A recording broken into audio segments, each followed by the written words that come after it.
ખેડા જિલ્લાના કપડવંજ તાલુકાના લીલાજીના મુવાડાની વિધવા મહિલા સરકારની વિધવા સહાય યોજનામાં છેલ્લા 16 મહિનાથી સહાયથી વંચિત છે। વિધવા મહિલા લલિતાબેન રાઠોડે વિધવા સહાય યોજનામાં તારીખ 23 નવેમ્બર 2023ની અરજી કરી હતી, પણ હજી સુધી સહાય મળી નથી। કર્મચારીઓની ભૂલને કારણે સહાયથી વંચિત રહેતા આર્થિક ફટકો પડ્યો હોવાનો મહિલાએ આક્ષેપ કર્યો છે। તો તેમના પુત્રે કપડવંજ મામલતદાર કચેરી ખાતે 50થી વધુ ધરમધક્કા ખાધા હોવા છતાં હજી સુધી સહાય નહીં મળી હોવાના ગંભીર આક્ષેપ કર્યા છે। તો કપડવંજ મામલતદાર કચેરી ખાતેથી થોડાક દિવસોમાં મંજૂર થઈ જશે તેવા ઠાલા આશ્વાસન આપ્યાના પણ આક્ષેપ છે।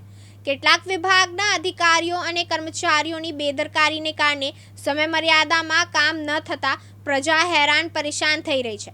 ત્યારે આ અંગે ઉચ્ચ કક્ષાએ લેખિત રજૂઆત કરી હોવાની જાણકારી મળી રહી છે। ગામ લીલાજીના મુવાડા વિધવા સહાય બાબતે આપનો કોઈ પ્રશ્ન હતો? બસ અમે ધક્કા ખાતો પણ મને કોઈ એનું હવે જાણ મળતું નહીં। અમને મળે તો એ સરકાર તો સારી હવે ચાલ પણ મને ધક્કા ખવડાવીને મને કોઈ જવાબ મળતો નહીં। કેટલા મહિનાથી આપને વિધવા સહાયના પૈસા મળ્યા નથી? 1.5 વર્ષથી। 1.5 વર્ષથી। શું પ્રશ્ન હતો હવે તમારે?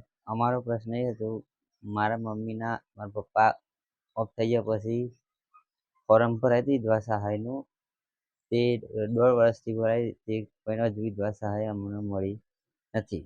અત્યારે ખેતી કામ કરીએ એટલે ટાઈમ મળે એટલે 50થી 100 ધક્કા ખાધા પણ હજુ કોઈ મને જવાબ મળતો નથી। અધિકારી તરફથી કોઈ યોગ્ય જવાબ મળ્યો તો આપને? ના, એવું કોઈ જવાબ મળ્યો નથી। રહેવાસી લીલાજીના બોડા। હું સામાજિક આગેવાન તરીકે ગામમાં સેવા આપું છું।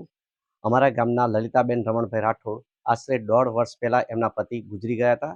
એમને વિધવા સહાય માટે મામલતદાર કચેરી કપડવંજમાં ફોર્મ ભરેલ હતું અને આજની તારીખ પ્રમાણે એમને આજે પૈસા મળેલ નથી।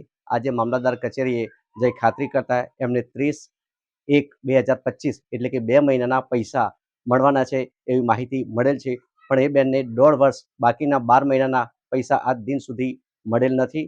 અને આ સહાય માટે અમે રજૂઆત કરીએ છીએ, છતાં પણ મામલતદાર કચેરી એમ કહે છે કે બાકીના પૈસા તો હવે કોઈ જવાબદાર કર્મચારી કોઈ જવાબ આપતું નથી। આ બાબતે અમે રજૂઆત કરેલ છે અને આ બેનને બીજા બાકીના પૈસા મળે એ માટે હું જવાબદાર અધિકારીઓને વિનંતી કરું છું અને ઘટતું કરવા માટે અપીલ કરું છું। જિગ્નેશ સોઢા, દિવ્યાંગ ન્યૂઝ, કપડવંજ, ખેડા।